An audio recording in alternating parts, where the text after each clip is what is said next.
People that come late and I'm don't have good. to see, self-eliminated. All right, would you please rise and join me in the Pledge of Allegiance? I pledge allegiance to the flag of the United States of America and to the republic for which it stands, one nation, under God, indivisible, with liberty and justice for all. All right, thank you all for being here this evening. Jody, could you call the roll, please? Dennis, Here. Harold, Here. Hollenbaugh, Here. Odericio. Here. Phipps, Here. Robinette. Here. The minutes from our September 3rd meeting were distributed for your perusal. Are there any additions or corrections to those minutes? Hearing none, do I have a motion to approve? So moved. Second. Properly moved and seconded. All in favor say aye. Aye. Opposed, same sign. Correspondence. We have 3 items this evening. First, the financial budget summary report for the month of August 2024 was received, distributed to council prior to this evening's meeting, and is noted for the record. Next, the mayor is requesting confirmation of 2 appointments to the Bicycle Safety Commission.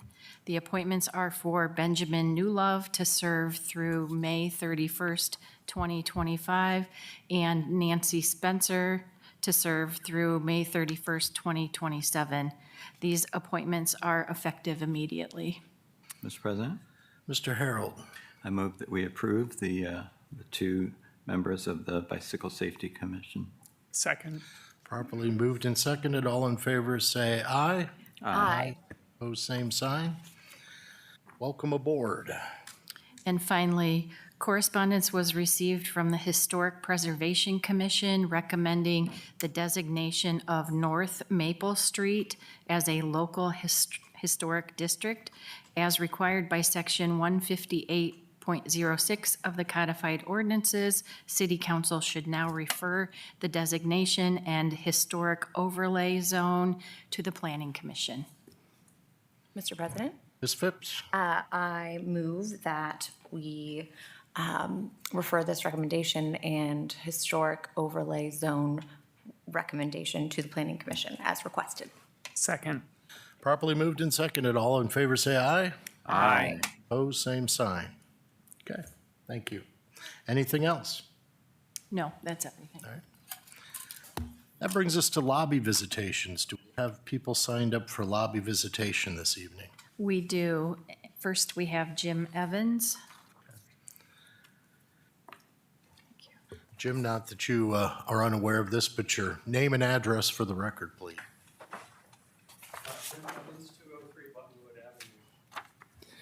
Good evening. At the previous city council meeting, there was a public safety presentation by the fire chief and assistant police chief. And after the meeting, I talked to them, and I'd like to repeat one comment I made to them, and that is the Climate Action and Resiliency Improvement Plan is also about public safety. It's not only about achieving carbon neutrality. Tonight, I'd like to talk about what I consider the greatest public safety threat in the city of Bowling Green, and that is the potential impact of the combination of a heat wave and a power failure. And it's very timely we talk about this because a summit meeting at the White House just concluded yesterday on this very topic involving many of the nation's mayors. When our committee wrote the Climate Action and Resiliency Improvement Plan, one of my responsibilities was updating background information as we spent 2 years revising the document. I can tell you that the single issue that changed the most over this time interval was the evolving opinion of medical professionals about the threat of extreme heat on human health. The at-risk groups of extreme heat are expanding to the extent that the U.S. Census Bureau now finds 25% of the U.S. population at risk of extreme heat effects. Health experts now use sophisticated databases to identify what they call excess deaths that occur following a heat wave. In other words, identifying people with underlying health conditions that would have otherwise survived except for the incidence of extreme heat. As an example, in 2021, the city of Portland, Oregon experienced a heat wave reaching 116 degrees Fahrenheit with a multiple day power outage and that resulted in 3,500 excess visits to hospital emergency rooms and 600 excess deaths. Extreme heat is defined as the combination of temperature, humidity, wind speed, and other factors beyond which a human can no longer effectively cool themselves or thermoregulate by sweating. In Bowling Green, at 100% humidity and no wind, the temperature causing extreme heat is 93 degrees Fahrenheit. If you drop the humidity or increase the wind speed, the temperature goes up a few degrees, although by the time you reach the upper 90s, temperature becomes the sole controlling factor. A heat wave is 2 or more consecutive days of extreme heat. A heat wave is not really a wave. It's a large expanse of hot air covering a region of the country. In July of 1936, a heat wave was affecting 75% of the continental United States, excluding Alaska and Hawaii.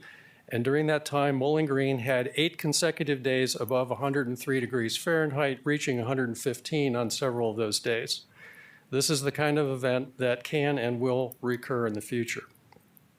The at-risk population is actually an umbrella of 4 different groups. First, a professional group of people whose jobs require working outside all day. Second, a demographic group of infants less than 3 years old or seniors greater than 80 years old who do not thermoregulate as effectively as the rest of us. The third is a socially defined group of people who either can't afford to purchase an air conditioner or can't afford the utility bills of using an air conditioner, or whose landlords prohibit installing window air conditioner units. And the fourth is an underlying health effects group that encompasses a wide range of pre-existing conditions, including COPD, asthma, pneumonia, hypertension, coronary conditions, stroke risk, diabetes, people using chemotherapy, people using beta blockers, and people with certain autoimmune conditions. In some cases, the drugs that these people have been prescribed are either more effective or less effective under conditions of extreme heat. When discussing power failures, I do not intend in any way to criticize the Bowling Green Municipal Utilities, who do an excellent job providing power with minimal disruptions. But there are 2 things that you need to consider. The first is Bowling Green does not actually own any of its power sources. Bowling Green is one of 133 members of the American Municipal Power, or AMP, consortium, and all of our power sources are AMP joint venture projects shared with other communities. In a crunch, Bowling Green would get its available power through a system adjudicated by AMP. And second, heat waves cover large regions. The next heat wave could very well stretch from Chicago to Cleveland and Detroit to Cincinnati. Every community in that region will be simultaneously seeking extra electrical power. This plus environmental conditions resulting from extreme heat can cause a power failure. Strange things happen in heat waves. Airports close because the runways are too soft. Highways are damaged by traffic on road-softened roadways. There's instances where railroads have shut down because the rails warp. Recently, a study has been about the effect of extreme heat on bridges. And the heat exceeds the expansion joints, causing cracking of the roadway and leading to corrosion of the underlying structural steel. One of the nation's largest utilities, Pacific Gas and Electric, is now in bankruptcy proceedings because it's been implicated in causing several of the serious wildfires in California. This is because under extreme heat, the high-tension power lines expand, sag, contacted the ground, and sparked to start the fires. In a recent heat wave, PG&E shut down power lines as a fire precaution. So there you have a self-inflicted power failure. Okay, what do we do about it? There's 2 responses to extreme heat. One is called heat mitigation and the other is called heat management. Heat mitigation consists of long-term efforts to reduce the occurrence of extreme heat events. These include promoting low-density housing, expanding green space, planting more canopy trees, installing reflective roofs, reducing vehicle traffic with either public transit or bike lanes or pedestrian enhancements, and something called deurbanization.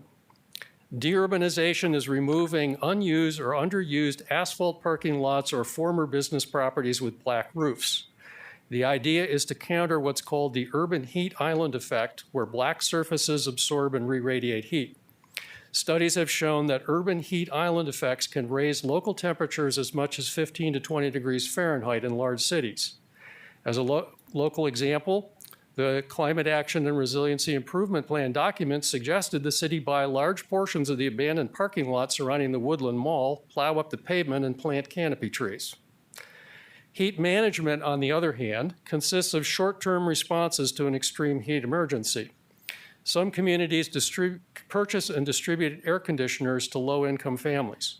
They also could pass regulations requiring landlords to allow renters to install window air conditioning units. Other communities have passed regulations about protection of outside workers, such as shade breaks and access to water. Other efforts include preparations to protect power supplies, water supplies, and ensure hospitals and medical providers are adequately prepared for a potential influx of large numbers of patients. In the event of a power failure, it may be necessary to activate one or more cooling centers. Cooling centers are buildings with either independent power supplies or the transfer switches necessary for portable generators. Cooling centers have to be able to provide sleeping facilities, changing rooms, showers, food preparation, and dining facilities. They have to be equipped and staffed appropriately, including a police presence for security purposes. At-risk populations might require citywide warning systems, neighborhood watch programs, and transportation assistance to ensure that at-risk populations receive necessary treatment. And finally, there are multiple additional issues that accompany a heat wave and a power failure. There'd be widespread failure of refrigeration and resulting food spoilage, possibly making it necessary for the city to assist in feeding a portion of its population for some period of time. Gas pumps would be inoperable. ATM machines and credit card readers would be inoperable. Cell phones might be inoperable or unable to be recharged. The City of Bowling Green would be well advised to anticipate and plan for this range of public safety issues, as advocated by the Climate Action and Resiliency Improvement Plan.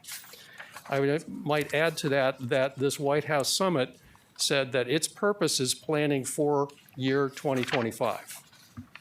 Thank you for your attention. All right, thank you very much. David Anderson.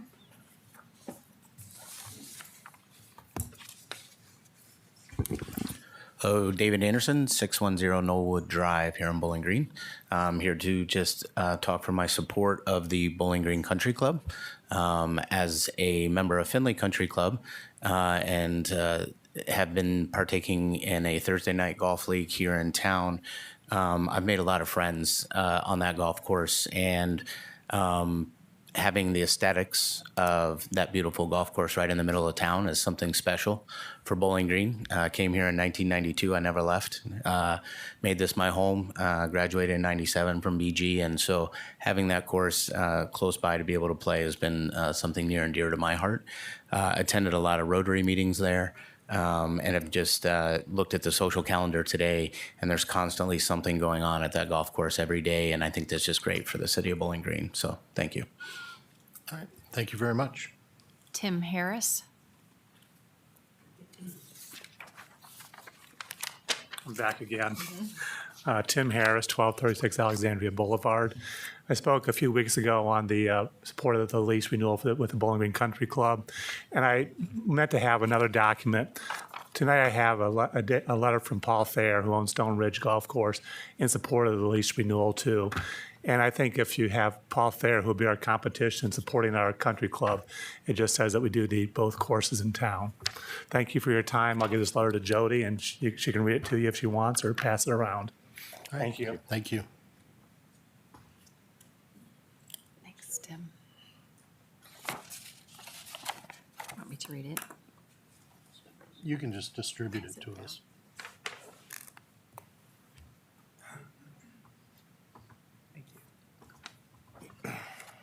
Do we have anyone else for lobby visitation? That's everyone.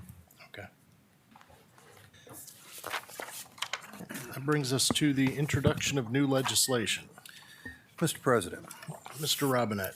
on behalf of the Finance Committee, I have one resolution and one ordinance. First, a resolution authorizing the municipal administrator to enter into a renewal of the agreement with the Wood County Public Defender, and an ordinance providing supplemental appropriations for the current expenses and other expenditures of the city of Bowling Green, Ohio during the fiscal year beginning January 1, 2024 and ending December 31, 2024. Mr. President, Mr. Harold. on behalf of the Transportation and Safety Committee of a resolution to approve the Wood County final plan for implementing and operating countywide 911 system. Mr. President, Ms. Phipps? from the Planning, Zoning, and Economic Development Committee, I have an ordinance amending and adopting certain sections of Chapter 150 of the codified ordinances of the City of Bowling Green regarding our zoning code. Okay. That brings us to official reports. Mr. Mayor. Thank you, Mr. President. Good evening, Council. Just wanted to comment on a couple of recent community events. As you're aware, it's been really busy in Bowling Green the last couple of weeks. Notably, 2 weeks ago was the Black Swamp Festival, and then just this weekend on Saturday was the fourth Rally BG event. And I think that by any metric, both of those events could or should be considered successful once again this year. Great attendance at both events.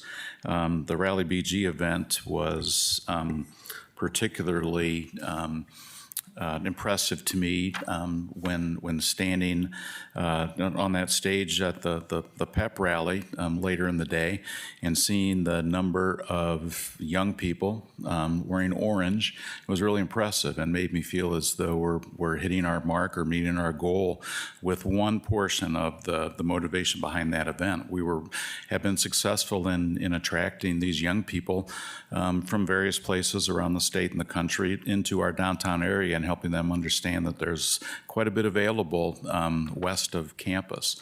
So I was really gratified to see that many young people. And also, I should say, there was a large number of city residents there as well, people young and old, families. And so it was really well attended. And I just wanted to take a moment to acknowledge the effort of all those responsible for organizing and staging both of those really important community events. Black Swamp people, that group that works year-round to organize and present that event. I really appreciate all the work that they do. And then Rally BG, that's a great partnership between the City of Bowling Green and Bowling Green State University. And they work year-round to present that event. And there are a number of city employees from various departments that also work really hard to help contribute to logistics required to present those events. So again, all in all, it's clear to me, once again, after, we kind of get towards the end of festival season, so to speak, that Bowling Green loves their festivals. And I think there's value in us continuing to support those events, and also important for us to acknowledge the efforts of those responsible for presenting them. So that concludes my report, subject to any questions that you may have. Does anyone have any questions for the mayor this evening? Okay, thank you very much. Municipal Administrator, Ms. Treader is not here, but if she were here, she would introduce Martha Wolke. So, Martha Wolke. Who is going to introduce Matt Snow, who is our Community Development Administrator. He's going to give a report to council this evening, following like what Kristen did, what Heather had done before that. As you're aware, we're bringing people throughout the year to talk about the programs that we're already doing here in the city. So Martha had mentioned I'm Matt Snow, the Community Development Administrator. I appreciate the opportunity to talk a little bit about some of the accomplishments that we've had over the past 3 years is kind of the trend that I'm going to look at, just because the ARPA funds were over a 3-year period. So over the last 3 years with ARPA, $700,000 was allocated to assist low to moderate income individuals that met 300% or below the federal poverty guidelines with necessary health and safety repairs to their homes. 62 households were assisted. We're finishing up just a couple projects, but we are near the end of that program. On average, projects cost around $11,000 each. We did have a large number of emergency repairs. Some of them included emergency water line replacements. For example, the individual's front yard was flooding with water. They couldn't afford the repairs, so we were able to do that. Boiler system not functioning. We did that replacement as a repair in the middle of winter, but it actually had not been functioning for many years. And when we seen it, there was soot on the walls and ceilings throughout the house.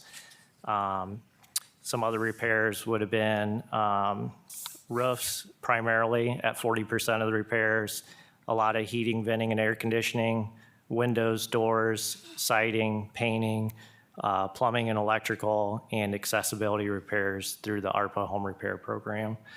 On top of that, we were able to combine that program with our community development block grant funds, kind of following the same guidelines. $577,000 over 3 years was utilized for that repair program.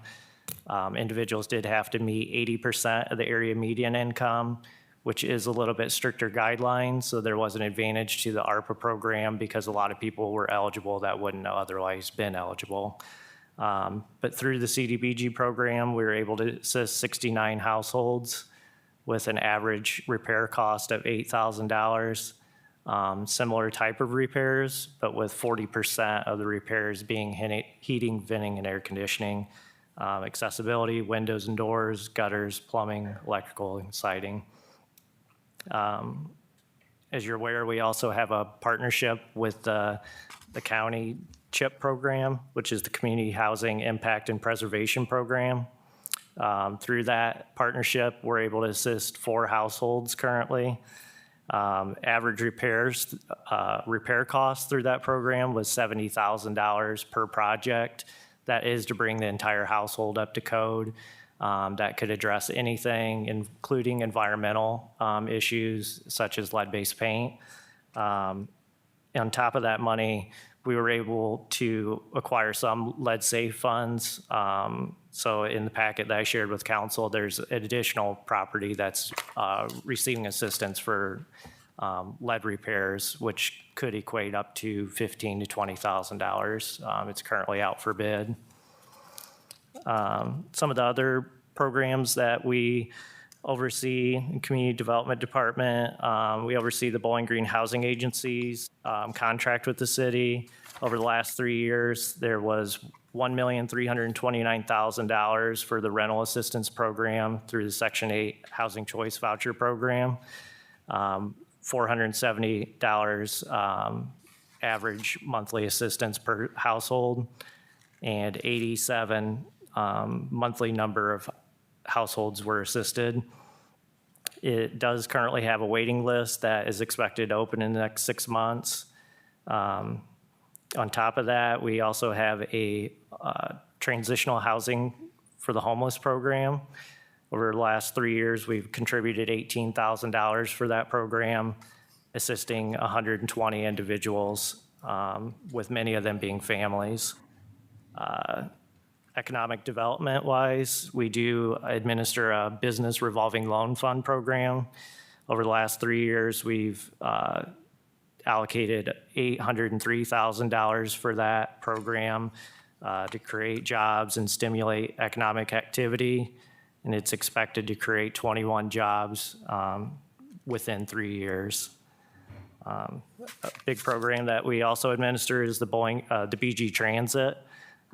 That is a big collaboration of multiple funding sources to make that program run. For example, the fare box only attributes for 11% of the cost to operate the BG Transit. 45% of it is federal money, 27% is from ODOT, and then the remainder is general fund, and a portion is also the community development block grant funds. We also did some community grants with the micro grants, which were part of the community action plan. $45,000 was distributed to 17 applicants through that program, and that was to improve safety, advance citizen engagement, and beautify neighborhoods. There was also money allocated to our department for nonprofit grants for the ARPA program. $500,000 was distributed to 14 nonprofit organizations. They were able to provide services for children, food insecurities, services for individuals with disabilities, mental health, and general safety. I'd also like to mention that we currently have our fair housing analysis of impediments on the city's website. It is open for public comment and review, and it's also available in our office in the Community Development Department. It is a mandated report by the Housing and Urban Development, and it's to allow communities to develop strategies and actions to promote fair housing and inclusive communities. And this will also assist us with preparing for our 5-year community development block grant action plan. And then over the next 12 months, we'll be pretty busy. We were just awarded $282,486 for the CDBG fiscal year 24. And then we will also be doing our 5-year plan, which ties into that fair housing plan that I mentioned. We'll be doing the environmental reviews for that program, historic reviews, and we'll also be doing a request for proposal for the transit service provider for the BG Transit. And that's all I have. Okay. Any questions for Matt? All right. Thank you very much for your report. And as we enter budget season, be sure to advocate for the programs you feel need assistance. Yes, thank you. City Attorney, Mr. Brown. No report. Any questions for Mr. Brown? Public Infrastructure Director, Mr. O'Connell. The work on South Main Street continues. They did get the main water line down the street, so they finished that. They fell back to the south end of the project. Now they're doing the service lines now that the main line is in. So they'll be working on that over the next several months. Likely will be some traffic adjustments going forward as they get the main or the service lines on the east side finished up. Then they'll have to flop traffic and do the ones on for the west side of the street as well. The other thing is we have 2 requests for qualifications out for the water treatment plant. Hope to get those back towards the end of September. One is for the membrane plant expansion, and the other one is for the reservoir expansion. So that's all I have unless you have questions. Are there any questions for Mr. O'Connell this evening? No?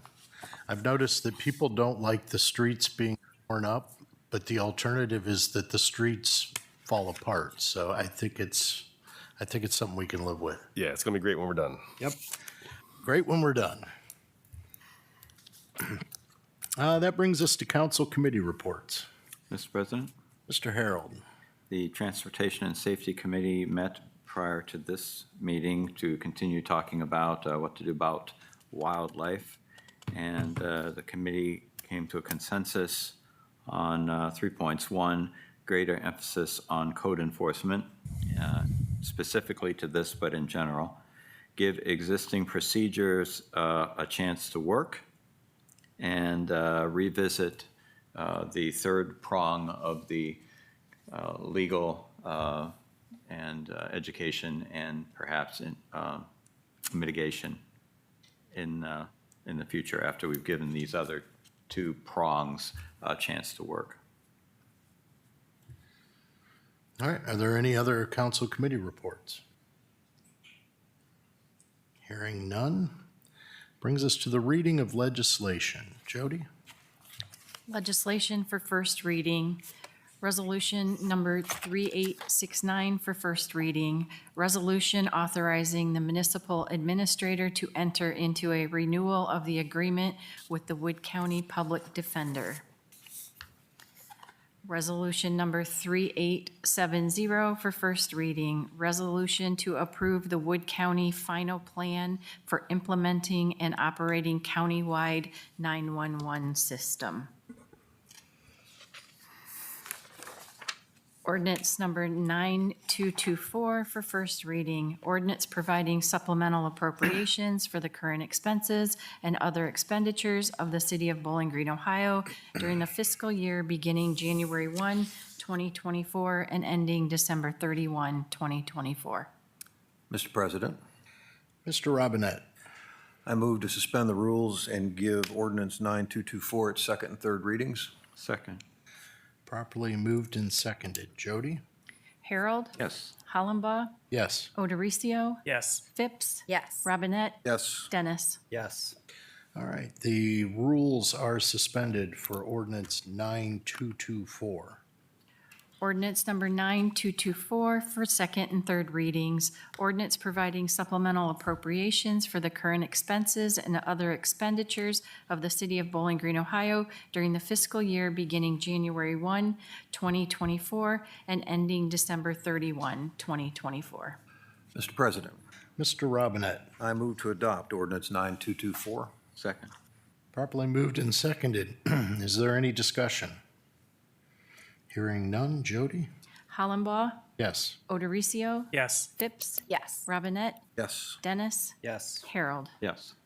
All right, ordinance 9224 is adopted. Ordinance number 9225 for first reading.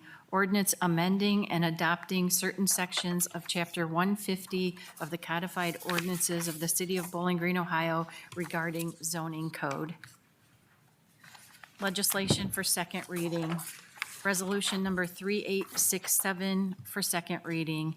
Resolution authorizing the filing of applications with the Ohio Department of Transportation for grants through the U.S. DOT Federal Transit Administration, FTA, as authorized under federal transit laws as codified 49 U.S.C. Section 5311, formula grants for rural areas, Ohio Rural Transportation Program, and/or the Ohio Transit Partnership Program, and executing a contract for the SFY 2026 Ohio Elderly and Disabled Transit Fare Assistance Program, and 5339 and/or 5311 funding for capital and/or operating assistance, and the Ohio Transit Partnership Program, and executing a contract with the Ohio Department of Transportation upon project approval. Resolution number 3868 for second reading. Resolution authorizing the City of Bowling Green to participate in the local park improvement grant program and to file an application and accept grant funding upon grant application approval. Ordinance number 9222 for second reading. Ordinance authorizing the Utilities Director to enter into contracts for roof replacement and building repairs at the Water Pollution Control Facility. Ordinance number 9223 for second reading. Ordinance authorizing the Utilities Director to sign an amendment to the Northwestern Water and Sewer District Wholesale Water Contract. Legislation for third reading. Ordinance number 9218 for third reading. Ordinance authorizing the Utilities Director to enter into a contract with Aclara for software and professional services. I move to adopt ordinance 9218. Second. Properly moved and seconded. Is there any discussion? Jody? Odericio, Yes. Phipps, Yes. Robinette, Yes. Dennis, Yes. Harold, Yes. Hollenbaugh. Yes, ordinance 9218 is adopted. Ordinance number 9219 for third reading. Ordinance authorizing the mayor to enter into a lease agreement with the Bowling Green Country Club Incorporated. Mr. President, Mr. Odericio? I move to adopt ordinance 9219. Second. Properly moved and seconded. Is there any discussion? Hearing none. Jody? Phipps, Yes. Robinette, Yes. Dennis, Yes. Harold, Yes. Hollenbaugh, Yes. Odericio. Yes. All right, ordinance 9219 is adopted. Resolution 3866 comes off the table automatically. It does not. Yes, it does. It was tabled last meeting. It wasn't tabled till tonight.